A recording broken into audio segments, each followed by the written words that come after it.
6:13 a.m. on the 25th of December. A small town in Colorado, at the foot of the Rocky Mountains called Mizzurna Falls. A girl was found in woods on the outskirts of the town, swollen and smeared with blood. The girl named Cassie Froman had scars by an animal's claws all over her body, but it seems she was attacked one day.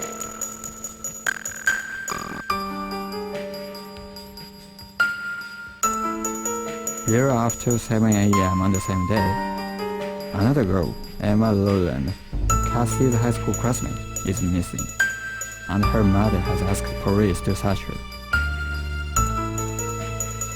The state police started the investigation on relevance between the two incidents.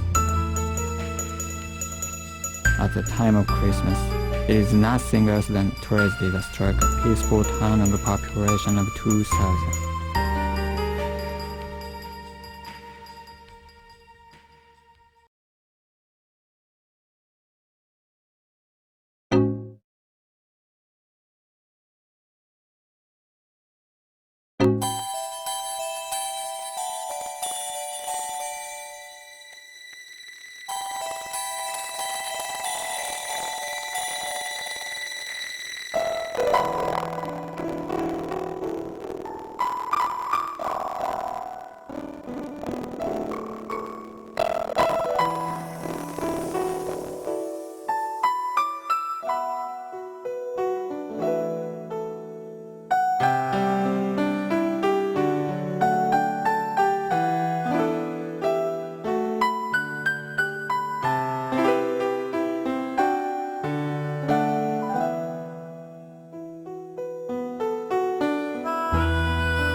Welcome back to another Gaming Memories video. Here we are taking at a unique type of game that was released only in Japan called Mizzurna Falls. And it's actually an open world, story based kind of more or less horror type of game that has unique kind of story elements to it. This was actually quite unique for its time. It was released in 1998, but it was also one of the first open world type games that was ever released on the PlayStation. This was relatively new territory for the console for its time. But the one thing that's quite unique about it is it actually does kind of have similar kind of concepts to stories you would see from like movies or like TV shows at the time, where like people go missing based around the story. That would have kind of gotten ideas from similar type of movies and TV shows of that time period, where there was kind of an escalation, kind of showcasing different steps of what actually happens to a certain person and how they ended up in the position that they're in. And in this particular case, a friend actually of the character here goes missing, and you have a total of I think of 7 days to find out what actually happened to his friend. So in that time you actually have to explore the whole kind of town or city, which is based in a fictional town in Colorado in America. which is the environment that the game is pretty much portrayed in. And there's loads of different environments that you can explore. You have access to your own car as well that allows you to drive around, which for its time was quite unique. And the fact is that you could jump in and out of cars. There wasn't really too many games on the PlayStation, even at that point, where you could actually do that, where you could roam around 3D environments either on foot or by vehicle and so forth. So it was quite unique. So you had different areas to explore that would actually kind of proceed and progress the story further, and you could interact with loads of different characters. But one of the things that was unique with this game that was kind of unheard of is, because it's based in the city, as you can see, everybody kind of was going around and just doing their day-to-day routines. Every character in the game that you interact with has their own routine that they follow, which for its time was really unique compared to a lot of other games that are pretty much linear and straightforward. This wasn't really like that at all. In order to progress with the story, you had to integrate different ideas, and you had to involve yourself and engage with other characters and so forth. So it was quite unique for its time, and it was a really good concept. But it was only released in Japan and never seen outside of that region, which is a pity, because this here actually has the premise of being a really, really good game that actually had a really good concept and story, and it is definitely a game that would definitely have benefited from being released outside of the region and even given English subtitles and being translated into English language. And I think it would have actually done quite well. Now again, up until a while ago, I didn't even know that this game actually existed. I just kind of actually stumbled across it as I was looking for games to play and even just to kind of do videos on. And the more I researched it, and I actually seen in other videos then, say on YouTube itself, with people who were playing, I was really intrigued by it, because I liked the graphical style of it, and the fact is it was open world and it looked like it had really good story elements to it. Plus it allows for a lot of exploration, which for me, I love games like that anyway, so it definitely had a lot of those characteristics that I like. So it was interesting to see. So I decided to give it a go and try to do a video on it as well. And it uses tank-like controls, like you would see like in old school horror games like of Resident Evil and so forth. Like you see, whatever direction you're moving in, up is the go and so forth. And you can interact with the environment in different ways. And it is actually really good. The graphics are actually really good, even though it uses pretty much full 3D backgrounds. There is a lot of detail, and especially with interactivity and so forth. So it actually is quite unique. And from what I have played of it, there is a lot of areas that you can actually look into and explore. So there's quite a lot there. Now I haven't actually finished the game. I only played through the first few parts of it, but it's definitely a game that I will look into exploring more at some point, and just to figure out the story and see what it's really about, because I think that it's definitely a game that actually will promise a lot. And from what I have seen on information of it, it is actually a good game.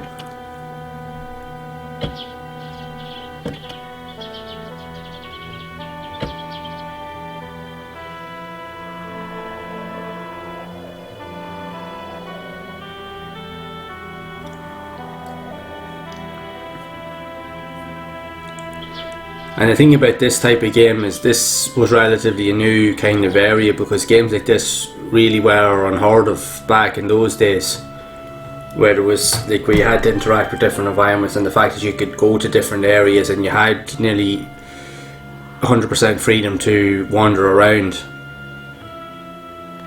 and interact with different elements and people and so forth, that all kind of had different intricacies of how the plot line went, and depending on your choices and so forth could intervene different scenarios depending on those choices, which is quite unique for its time.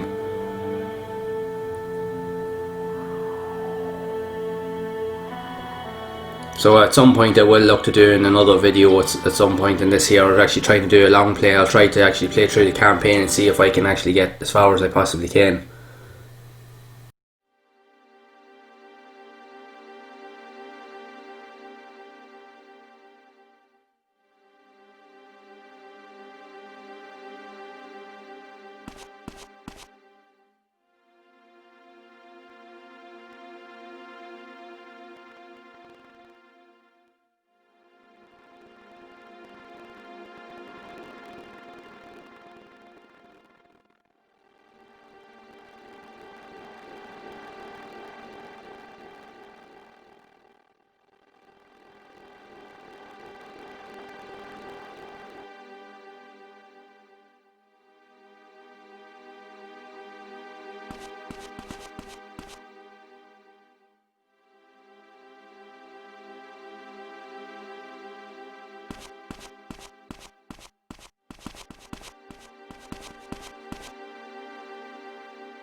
The one thing I will say I was enjoying with the game when I was playing through it, apart from following along with the story quests, that you could literally veer off pretty much any time and you could just go and just have a wee nosy in different areas. You could go exploring and just see if there was anything that you could find or anything that looked unique.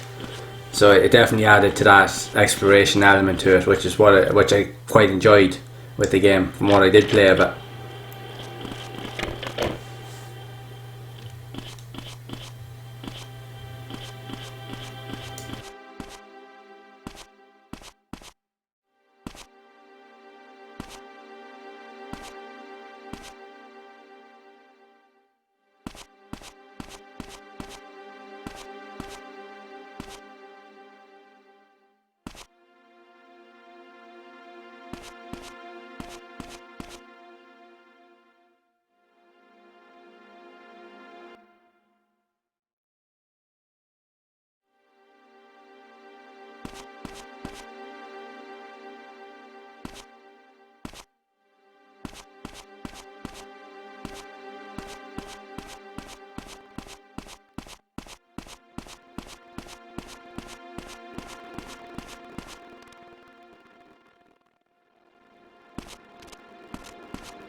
So I definitely think that this is a game that is worth revisiting, even in terms of modern consoles and so forth. Even if the was a remaster, or even just kept with this style, but that it was converted to modern formats and actually given a full transcription, so that at least it can have English language on it as well, so that you can find out more about the story. I think a game like this here would still hold its own even in today's terms, because there's a lot of games like this here, a lot of developers are starting to go back to these style of games. They're starting to create these type of games with these old school graphics and unique type of stories. So I definitely think this is something that would really fit in really well, and I definitely think it's a game that would allow others to be exposed to as well. there's a lot of these games that were released in Japan that actually are really good that never really seen the light of day, which is a pity, like, because they would have done really well. So hopefully one day that'll actually be a possibility, but you never know. But again, while we actually have access to the internet and we get the chance to still play these games, it is a good opportunity to at least play what we can of them and enjoy them, even if they are a little bit difficult to understand. Now, if you can speak the language, you'll be perfectly fine, but even at that, you can still get some enjoyment out of it, and just try to make it up as you go along. But it's definitely a good way to do videos on as well, to at least show people that games like this do exist and that they are actually good and they're worth exploring. So what are your thoughts of this game, Mizzurna Falls? Have you actually had any playthroughs of it? What are your thoughts behind it? Have you actually experienced it? Let me know down in the comments below and let me know what you think.